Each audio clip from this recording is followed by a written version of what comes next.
Olá, gente! A aula de hoje será sobre secreções do sistema gastrointestinal. A abordagem será sobre secreção gástrica e secreção exócrina pancreática. Nessa primeira aula, a abordagem será sobre a secreção gástrica e na aula seguinte nós iremos falar sobre a secreção exócrina pancreática. Então vamos iniciar nossa aula falando sobre as características da secreção gástrica. Ela é produzida por células produtoras de muco, que revestem toda a superfície do estômago, e por glândulas tubulares, conhecidas como glândulas gástricas ou oxíticas e glândulas pilóricas. A secreção gástrica ela também é denominada de suco gástrico e sua secreção diária é normalmente de 1,5 litro, dependendo do autor, alguns colocam de 1 litro a 2 litros, com um pH entre 1 a 3,5. Então, aqui nas funções gastrointestinais, nós temos elencados 4 funções. A primeira, conversão do pepsinogênio inativo em pepsinas, que iniciam a digestão proteica. O pepsinogênio ele vai ser produzido pelas células principais. E para a ativação das pepsinas, eu preciso de um ambiente ácido, com um pH baixo, adequado para essa conversão. A segunda função, proteção contra a invasão e colonização de micro-organismos no intestino. Isso é garantido por meio desse ambiente ácido que existe no lume gástrico. Segundo, proteção contra a invasão e colonização de micro-organismos no intestino. Isso decorre da presença de ácido clorídrico no lúmen gástrico. Ok? Então, o alimento que porventura venha com micro-organismo, ele vai ser esterilizado. Esses micro-organismos que são sensíveis a esse ambiente luminal ácido são mortos. E, consequentemente, nós temos aí uma função protetiva por parte do estômago. Terceiro, proteção da mucosa gástrica contra o ambiente luminal ácido e péptico. Então, as paredes do trato gastrointestinal, elas são revestidas de muco. Esse muco, ele funciona como uma camada protetora, evitando que esse conteúdo ácido entre em contato com as células epiteliais que revestem a parede gástrica. Além do mais, nós vamos contar também com a presença de íons de bicarbonato, que tem a função de neutralizar o ácido. Ok? Então, são duas medidas protetivas. O muco funcionando como uma barreira física e o bicarbonato funcionando como um mecanismo químico de neutralização da acidez. A quarta função, atuação do fator intrínseco na absorção da vitamina B12, cobalamina. O fator intrínseco também ele é produzido pelas células parietais. E quando a gente fala sobre esse fator, é interessante aqui de colocar que o estômago ele é essencial para a síntese e excreção do fator intrínseco, diferentemente do que acontece com o pepsinogênio que vai ser convertido em pepsina. Então, a pepsina, ela não é essencial. Então, se porventura o indivíduo ele tem a extirpação desse órgão, não vai fazer falta. É o que acontece, por exemplo, com indivíduos que são submetidos à redução de estômago, como a medida de prevenção da obesidade. Então, a digestão das proteínas, elas não vão ser comprometidas, porque nós temos a secreção pancreática, que é rica em uma série de enzimas proteolíticas que vão garantir essa função. Composição do suco gástrico. Então, nós temos nessa tabela os principais componentes orgânicos. Nós temos o pepsinogênio, proenzima inativa da pepsina. Então, o pepsinogênio ele vai ser hidrolisado a pepsina em um ambiente ácido, cujo pH ideal aí é 3, podendo ser inferior a 5. A pepsina, ela é uma endopeptidase que vai clivar as ligações peptídicas internas da molécula de proteína ou peptídeo. A lipase gástrica, ela é produzida por células específicas das glândulas gástricas. Trata-se de uma lipase ácida que vai ter o poder de desdobrar triglicerídeos. O fator intrínseco, como já foi falado, é produzido pelas células parietais. Trata-se de uma glicoproteína que vai ser essencial para o processo de absorção da cobalamina ou vitamina B12 que vai acontecer lá no íleo. O muco, nós vamos ter dois tipos de muco, o muco insolúvel ou o muco invisível e o muco solúvel. O muco insolúvel, invisível, ele vai formar a barreira mucosa gástrica. Esse muco ele vai ser sintetizado e excretado pelas células superficiais das glândulas gástricas e retém íons de bicarbonato. Então, a função aí, ela é protetora, né? Vai promover proteção química e proteção mecânica, evitando que o conteúdo gástrico entre em contato com a superfície da mucosa gástrica. Com relação ao muco solúvel, ele vai ter função de lubrificação e também função de proteção mecânica. Ele vai estar lá envolvendo o alimento ingerido, ele vai se misturar com esse alimento, lubrificando ele e permitindo assim que ele possa trafegar adiante com certa facilidade.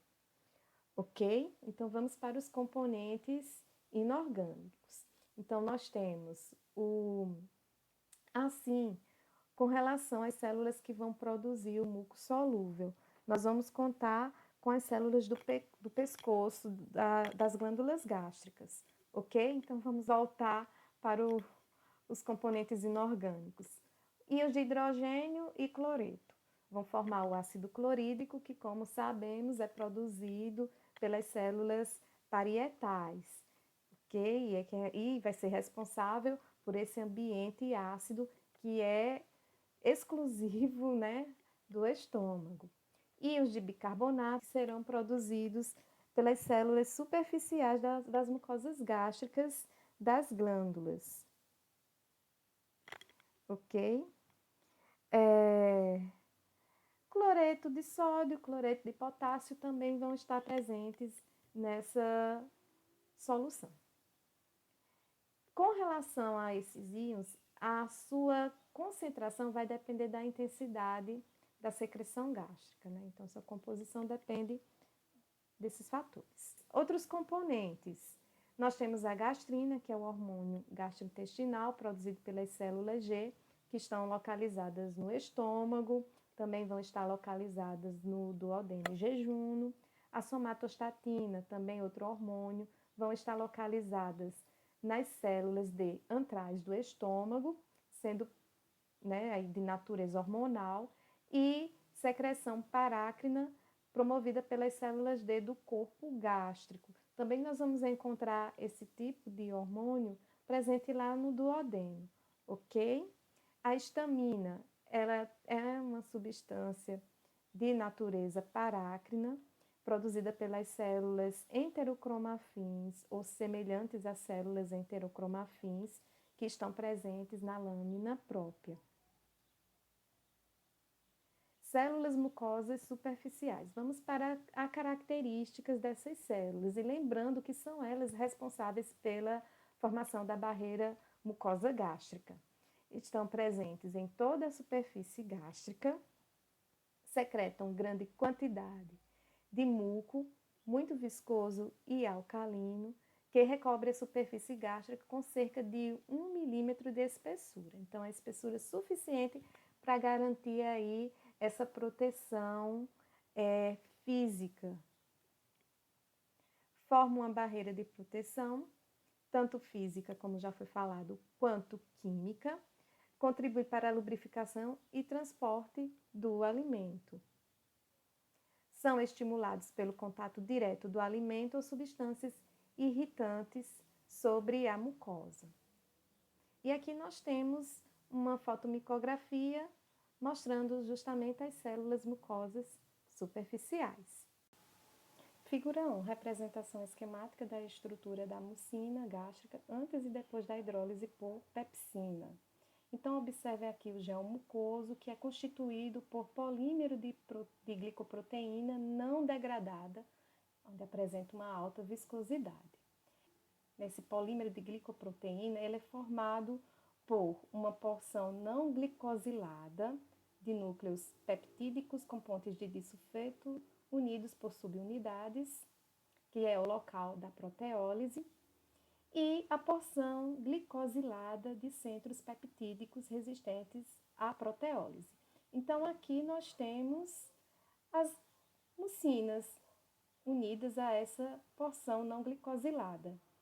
Quando esse polímero de glicoproteína entra em contato com a pepsina, vai ocorrer, como bem sabemos, a lise, a clivagem dessa estrutura no centro, no local, na porção não glicosilada, liberando as subunidades que são constituídas de mucina.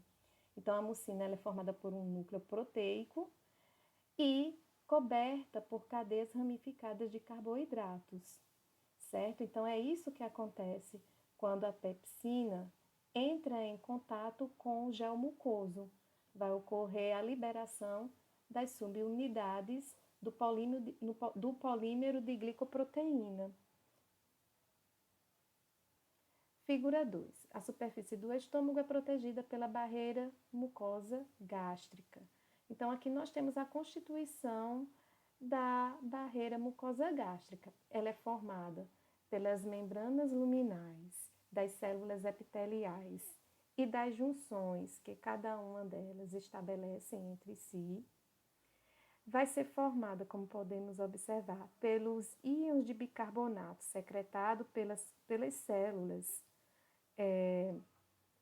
por essas células epiteliais gástricas, mantendo, como podemos ver, um pH em torno de 7, né, na região da superfície celular, e a camada de muco, né, ou a camada mucosa, que, como vimos, tem a função de juntas, né, as células envolvidas aí, a secreção de íons de bicarbonato, bem como a de muco, vão garantir uma proteção da parede gástrica contra o ácido clorídrico e também contra a ação proteolítica da pepsina, como vimos. Ok?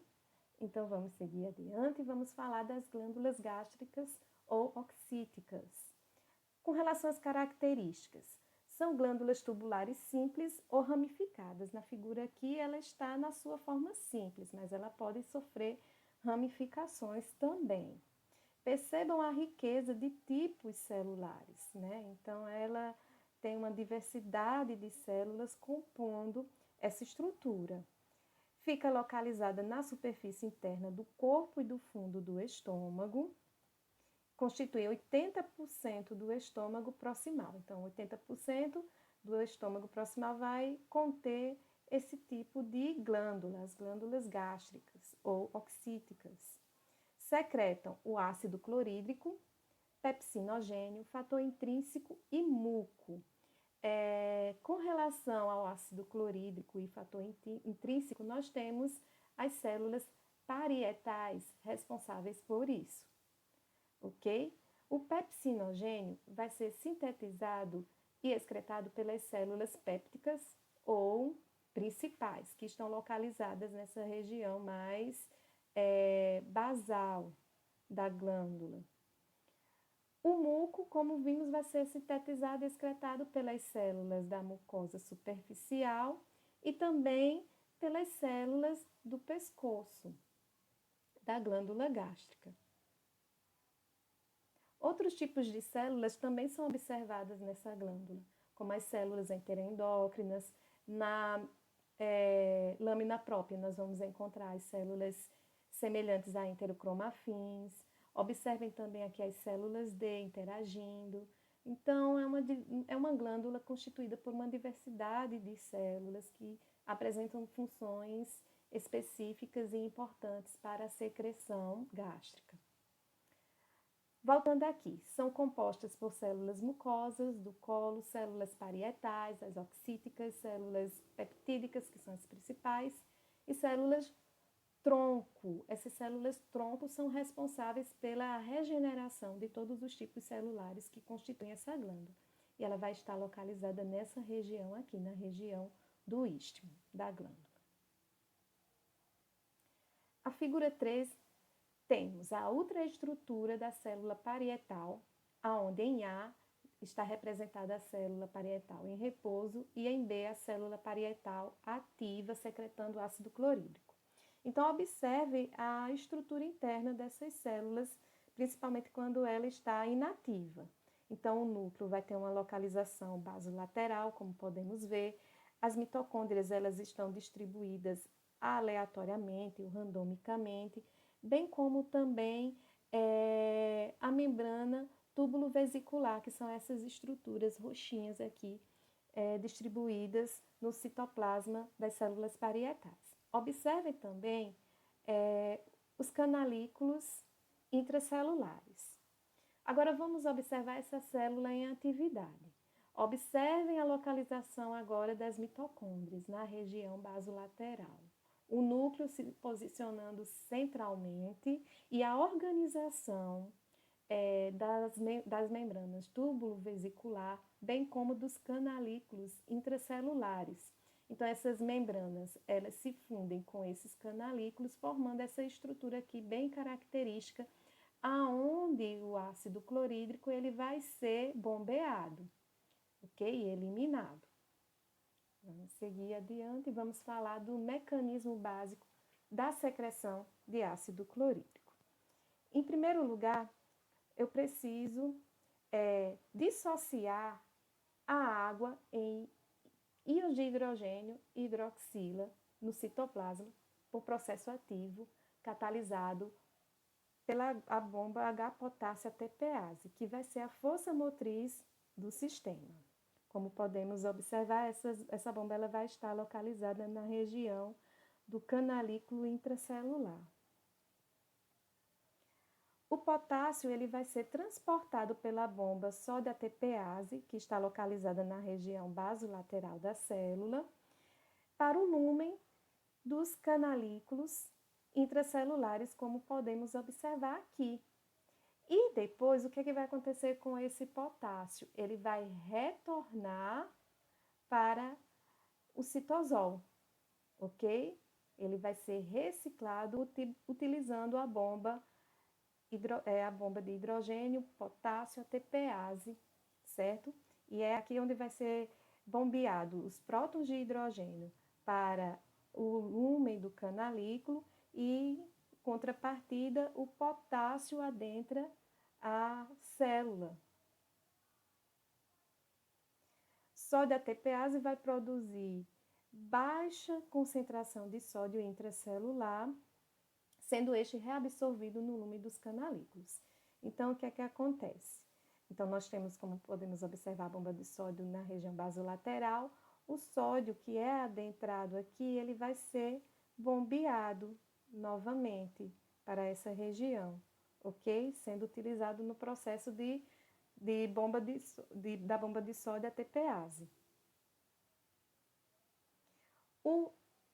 Íons de bicarbonato, como vão ser sintetizados, né? Na verdade, os íons de bicarbonato, eles vão resultar daquela associação entre a hidroxila, os íons de hidroxila, com o dióxido de carbono. Esse dióxido de carbono é proveniente do metabolismo celular, é proveniente da corrente sanguínea, certo?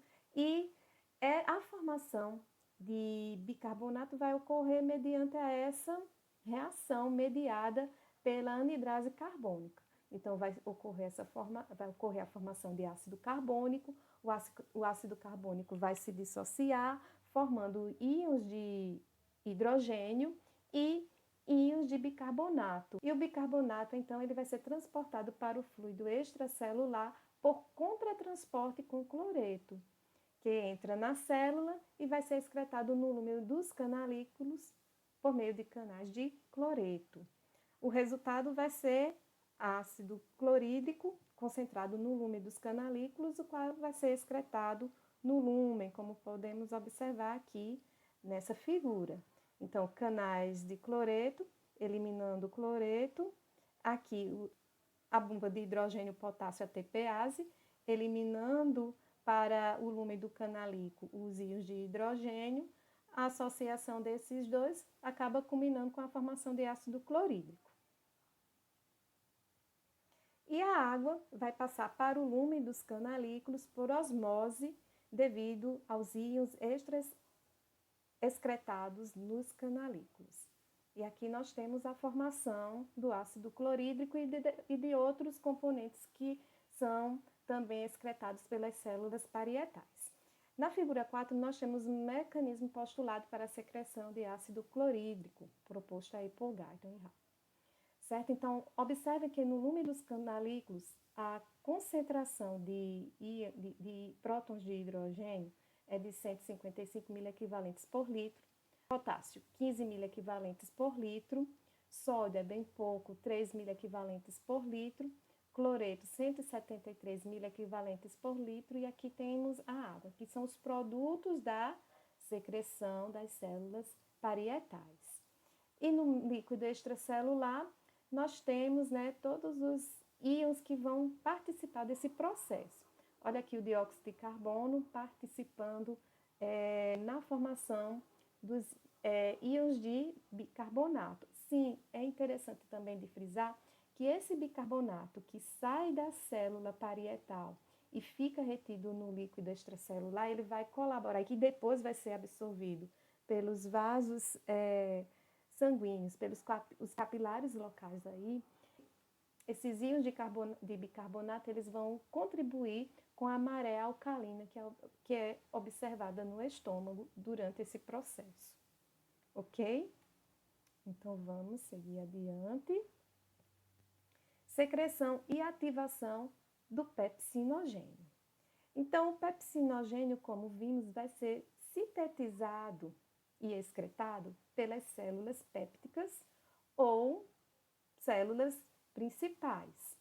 Então, existem vários tipos de pepsinogênio, que é a forma inativa, é a proenzima, que são secretados pelas células pépticas principais e também pela mucosa das glândulas gástricas.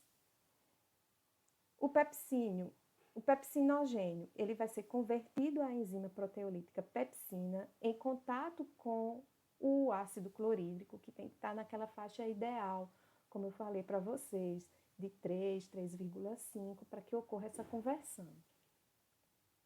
A molécula de pepsina, ela vai apresentar o peso molecular de 35 mil Daltons. Ela resulta da clivagem do pepsinogênio, que tem um peso molecular de 42.500 Daltons. O pH ideal para a atuação da pepsina é entre 1,8 e 3,5. No entanto, quando esse pH ele fica acima de 5, ocorre a inativação da pepsina. Por isso a importante secreção do fator intrínseco pelas células parietais. Então, como vimos, as células parietais elas são responsáveis pela excreção de ácido clorídrico e também pela excreção do fator intrínseco. O fator intrínseco, que é uma glicoproteína, é de importância fundamental para a absorção da vitamina B12, da cobalamina, que acontece na região do ilho. Em casos de gastrite crônica, onde as células parietais elas são destruídas, o que é que nós vamos observar? Um quadro de acloridria, ou seja, ausência na secreção de ácido clorídrico, e anemia perniciosa. Essa anemia perniciosa resulta da falta de vitamina B12, da cobalamina, que é essencial para a maturação dos eritrócitos que acontece na medula óssea. Então, sem a vitamina B12, não temos a maturação dessas células e, consequentemente, esse indivíduo ele vai ter esse quadro de anemia perniciosa. Fatores endógenos que estimulam a secreção de gastrina. Então, nós temos a acetilcolina, que é liberada pela estimulação parasimpática vagal, atua nas células pépticas ou principais, nas células parietais, nas células mucosas e, quando estimuladas, vão promover a secreção, né? No caso da mucosa de mucina, no caso das células parietais, fator intrínseco e ácido clorídrico, as células pépticas, o pepsinogênio. O antagonista para a acetilcolina, ou seja, aquela substância que vai se ligar nos receptores muscarínicos, que estão localizados na membrana celular das células parietais, é a atropina, certo? Então, a atropina ela inibe a atividade da célula parietal, por se ligar nos receptores muscarínicos, que são os receptores que se ligam à acetilcolina. A gastrina, ela estimula fortemente a secreção de ácido clorídrico pelas células parietais e vai ser, no caso, a célula parietal inibida mediante a atuação de um antagonista, que é a proglumina. Então, a proglumina se liga nesses receptores e acaba inibindo a atividade das células parietais. A histamina, ela também apresenta receptores específicos na membrana celular das células parietais e estimula fortemente a secreção de ácido clorídrico. Com relação a antagonistas, nós temos a ranitidina e a cimetidina, que são fármacos utilizados no tratamento de úlceras pépticas. Fatores endógenos que inibem a secreção de ácido clorídrico. Então, nós vamos ter a somatostatina, que existe duas secreções, uma secreção endócrina e uma secreção parácrina. Essa secreção endócrina, ela vai inibir indiretamente as células G e as células semelhantes às células enterocromafins. E, consequentemente, não vão estimular as células parietais. Com relação à secreção parácrina da somatostatina, a sua atuação é direta, ela inibe as células parietais diretamente. A prostaglandina, secreção parácrina, inibe as células parietais. Fator de crescimento epidérmico, secreção parácrina, inibe também as células parietais. Figura 5, mecanismo de transdução de sinal mostrando a ação de agonistas, secretagogos, e antagonistas que regulam a secreção nas células parietais. Então, aqui na membrana celular da célula parietal, nós temos os receptores para a gastrina, acetilcolina e a histamina. Bem como também temos receptores que vão inibir a atividade da célula parietal, como o fator de crescimento epidérmico, prostaglandinas e somatostatina. Glândulas pilóricas. Vamos para características dessas glândulas. São glândulas tubulares simples ou ramificadas. No caso aqui, nós temos uma com ramificação. Ficam localizadas na porção antral do estômago, que é aquela região já próxima à região pilórica, né, que também é denominada de antropilórica. Correspondem a 20% do estômago distal, ou seja, 20% desse estômago distal vão apresentar esse tipo de glândula. Secretam principalmente muco e gastrina, como podemos observar aqui na glândula pilórica. Então, observa a riqueza de células mucosa superficial e mucosa do colo. Observem também as células G, localizadas na região basal e do colo, bem como as células D, secretoras de somatostatina. São compostas de células mucosas, poucas células pépticas e quase nenhuma célula parietal. Contém ainda células tronco, responsáveis pela manutenção dos diversos tipos de células que compõem a glândula gástrica, no caso aí, que compõem a glândula pilórica, e também células enteroendócrinas vão estar presentes nessa glândula. Estimulação da secreção de ácido pelo estômago. Então, vimos que as glândulas gástricas contêm as células parietais, que são estimuladas a secretar ácido clorídrico mediante sinais endócrinos, gastrina, sinais nervosos, acetilcolina. Vimos também que as células semelhantes às enterocromafins sintetizam e excretam a histamina, que também é responsável em estimular diretamente as células parietais. Assim, o ácido clorídrico que é gerado por essas três vias de sinalização é responsável aí por potencializar essa secreção e, consequentemente, né, nós vamos ter aí uma secreção de ácido clorídrico com um pH aí em volta de 0,8. Com relação às células semelhantes às enterocromafins, elas são estimuladas pelo hormônio gastrina, então tem uma estimulação endócrina evidente aí, e também por meio de sinais nervosos, onde nós temos a acetilcolina como neurotransmissor que estimula a secreção de histamina por essas células. Assim sendo, percebam que a gastrina e a acetilcolina, elas atuam indiretamente na secreção de ácido clorídrico, uma vez que elas estimulam as células semelhantes às enterocromafins a sintetizar histamina essa que é estimulante para as células parietais no que se diz respeito à excreção de ácido clorídrico. Assim sendo, quanto maior a quantidade de histamina liberada pelas células semelhantes a enterocromafins, maior a intensidade de secreção de ácido clorídrico pelas células parietais. Então, tem um efeito potencializador mesmo. Estimulação da secreção de ácido clorídrico pela gastrina. Então, a gastrina é um hormônio que é produzido pelas células G, ou células da gastrina, que estão localizadas na glândula pilórica, lá na região do antro, ou antro pilórico.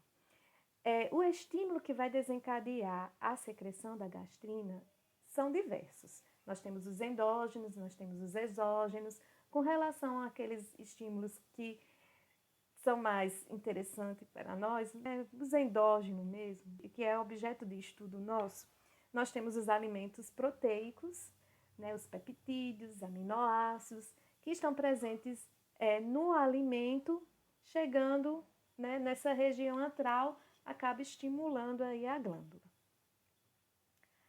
Com relação à gastrina, nós já estudamos um pouco sobre ela. É um peptídeo secretado em duas formas: a G37, que é um peptídeo maior, e a G17, que é um peptídeo menor. A 34 nós vamos ter uma concentração bem expressiva durante o período interdigestivo, predominando no período digestivo a G17. Assim, a gastrina cai na corrente sanguínea, chega até as células semelhantes enterocromafins, como a gente viu, estimula essas células a secretarem a histamina, que vai atuar nas células parietais, as quais vão excretar o ácido clorídrico. Regulação da secreção de pepsinogênio. Então, as glândulas oxíticas ou gástricas, elas contêm as células pépticas, que são as células responsáveis pela síntese e eliminação de pepsinogênio, que é a forma inativa da pepsina, que depende de um ambiente ácido, em torno de 1,8 a 3,5 pH, para que possa ocorrer a hidrólise desse pepsinogênio e surgimento aí da pepsina ativa, que vai desdobrar as proteínas contidas no alimento ingerido e que estão contidas no estômago. Assim sendo, existem algumas vias que vão promover essa ativação das células parietais. Aqui nós temos, elas vão ser estimuladas por acetilcolina, liberada pelo plexo mioentérico, e também elas vão ser estimuladas por ácido clorídrico do estômago, de forma indireta, via reflexos nervosos entéricos. Outras substâncias também vão promover a atividade da célula péptica, promovendo a exocitose, que ocorre de forma simples ou composta. O VIP, por exemplo, é um exemplo, a gastrina, a secretina, a acetilcolina, colicistocinina e proteoglicanos também, além dessa célula conter receptor beta-2 adrenérgicos. Ok? Então, essas são algumas vias de regulação da atividade secretora por parte das células pépticas. Então, o pepsinogênio ele é exocitado e lá no lúmen vai ocorrer a ativação da enzima pepsina. Composição química da gastrina e de outros hormônios gastrointestinais. Então, percebam que a gastrina, colicistocinina, secretina são polipeptídeos. Com relação à gastrina, o peso molecular é de 2.000 Daltons. Sua atividade funcional reside nos 4 aminoácidos terminais. Com relação à colicistocinina, o peso molecular é de 4.200 Daltons. A sua atividade funcional vai residir nos 8 aminoácidos terminais. Com relação à secretina, tem peso molecular de 3.400 Daltons. É formada por aminoácidos essenciais, assim sendo, a sua atividade funcional depende de todos eles. Com relação à pantogastrina, é uma gastrina sintética que pode ser utilizada aí em algum tratamento. Inibidores da secreção gástrica. Então, a presença de quimo no intestino delgado acaba inibindo a atividade secretora do estômago. Com relação a essa inibição da secreção gástrica, nós vamos contar com 2 fatores. O primeiro, o reflexo enterogástrico reverso, que é transmitido pelo sistema nervoso mioentérico e pelos nervos intrínsecos vagos e simpáticos. E o segundo, liberação de hormônios, como a secretina, somatostatina, peptídeo inibidor gástrico e polipeptídeo intestinal vasoativo. Então, todas essas condições acabam inibindo a secreção gástrica, até porque quando chega o alimento na região duodenal, esse processo ele precisa ser controlado. O esvaziamento gástrico precisa ser controlado, bem como também as secreções. Ok? 6. Fases da secreção gástrica e sua regulação. Então, são 3 as fases. Nós temos a fase cefálica, a fase gástrica e a fase intestinal. A fase cefálica ela vai ser mediada via vagal. Ela corresponde a 30% da secreção total gástrica. Ocorre quando o alimento está sendo ingerido ou até mesmo antes disso, né? Então, sinais neurogênicos são originados no córtex cerebral e nos centros do apetite, da amígdala e do hipotálamo e transmitidos via vagal até o estômago, ok? E aí, o parasimpático excita a produção de pepsina e de ácido. É o mesmo que acontece lá com as glândulas salivares, se a gente observar direitinho. A secreção gástrica, ela corresponde a 60% da secreção total. Ela vai ocorrer mediante a reflexos secretores nervosos locais, reflexos vagais e estimulação por gastrina e histamina. Esses reflexos nervosos locais vão ser mediados pelo sistema nervoso entérico.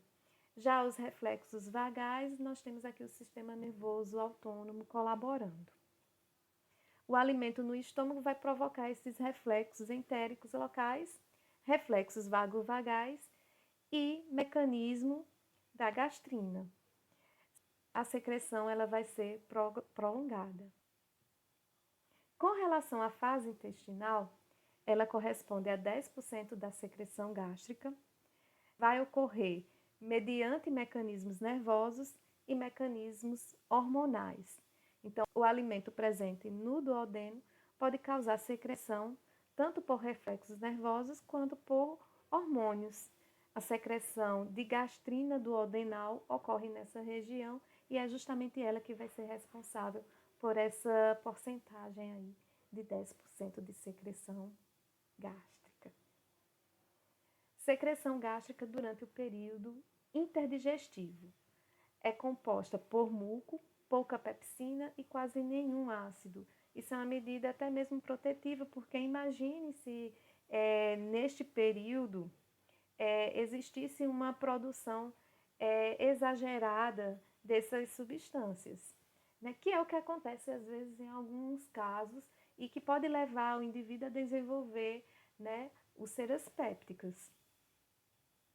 Então, poucos ml de suco gástrico são secretados por hora nesse período. No entanto, estímulos emocionais frequentemente aumentam a secreção gástrica interdigestiva para cerca de 50 ml hora ou mais. Então, aí o perigo, né, principalmente naqueles indivíduos que passam por estresse, ansiedade, né, e acabam, né, desenvolvendo esse quadro, né, um quadro de gastrite e muitas vezes, né, evolui para uma úlcera péptica, porque as medidas protetivas às vezes até falham, ok? Na clínica, então vamos falar da doença ulcerativa péptica. São erosões através do revestimento epitelial que pode levar finalmente ao sangramento pelo acometimento dos vasos sanguíneos da mucosa gástrica ou do duodenal. Ou seja, a lesão ela acaba tendo uma profundidade maior na camada de tecidos, né? Atingindo até essas áreas onde existem esses vasos. E muitas vezes o indivíduo até tem essas pequenas hemorragias em decorrência dessa lesão que está instalada. Causa endógena. Falha nos mecanismos protetores. Causas exógenas, o uso de anti-inflamatórios não esteroides. Colonização por bactéria gram-negativa Helicobacter pylori. Tratamento. Fármacos que suprimem a secreção ácida por meio de inibidores de bomba de prótons. Então, lembram lá quando a gente falou do mecanismo responsável pela secreção de ácido clorídrico? Então, vimos lá que a força motriz do sistema é gerado pela bomba de hidrogênio, potássio, ATPase. Então, é justamente essa bomba que vai ser inibida por certas medicações, como omeprazol, pantoprazol, esomeprazol, lansoprazol, certo? Então, são os omeprazóicos, certo? Que vão promover essa inibição da secreção de ácido. Os antibióticos também são utilizados para erradicar a bactéria, né, o H. pylori. Gastrinoma ou síndrome de Zollinger-Ellison. É uma doença rara que afeta a função secretora gástrica com o desenvolvimento de um tumor endócrino cujas células secretam de modo desregulado grande quantidade de gastrina. A taxa de gastrina, níveis séricos elevados, não respondem à retroalimentação negativa. A taxa de secreção de ácido gástrico está elevada, tanto no período interdigestivo quanto no digestivo. Então, esse aumento é de 5 a 10 vezes o normal. Sintomas: dispepsia e ulceração gástrica ou duodenal. E o tratamento cirúrgico com a remoção do tumor primário ou o uso de inibidores de bombas de prótons, ou seja, os omeprazóicos. Bem, a gente conclui aqui e no próximo vídeo nós vamos falar da secreção pancreática.